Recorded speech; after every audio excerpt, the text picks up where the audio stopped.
المسلمين المسلمين من رد السلام عيادة المريض واتباع الجنائز وإجابة الدعوة وتشديد الآخر. مسلمان پر 5 فرض ہے. نمبر 1 سلام کا جواب دینا. نمبر 2 مریض کے ساتھ خوشی کرنا. نمبر 3 اس کی دعوت قبول کرنا. نمبر 4 جنازے کے ساتھ جانا. نمبر 5 چین کا جواب لا یرحمک اللہ کے کر دینا. حدیث نمبر 3 لا یرحم اللہ من لا یرحم الناس. اللہ تعالیٰ اس شخص پر رحم نہیں کرتا جو لوگوں پر رحم نہ کرے.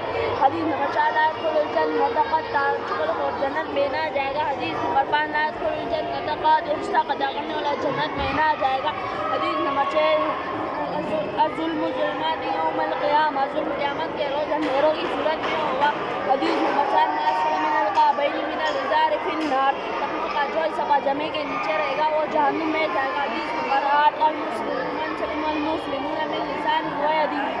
مسلمان تو وہی ہے جس کی ہاتھ اور زبان کی ذات سے دوسرے مسلمان محفوظ رہے. حدیث نمبر 9 یحرم الرفق یحرم الخیر کلہ. جو شخص نرم عادت سے محروم ہے وہ ساری بلائی سے محروم ہے. حدیث نمبر 10 لیس الشدید بالسرعة انما الشدید الذی یملک نفسه عند الغضب. پہلوان وہ شخص نہیں جو لوگوں کو بچار دے بلکہ پہلوان وہی شخص ہے جو غصے کے وقت میں نفس پر قابو رکھے. حدیث نمبر 11 اذا لم تستحی فاصنع ما شئت. جو شخص نرم عادت سے محروم جب تم حیا نہ کرو تو جو چاہے وہ کر. حدیث نمبر 12 حب الاعمال اللہ یعظمها وان قل.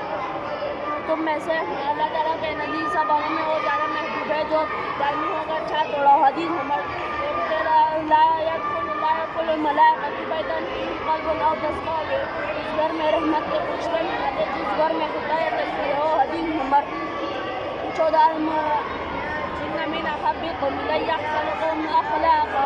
تم میں سے وہ شخص میرے زیادہ نزدیک محبوب ہے جو زیادہ خلیق ہو. حدیث نمبر 15 الدنیا سجن المؤمن و جنت الکافر. دنیا مسلمان کے لیے قید خانہ اور کافر کے لیے جنت ہے.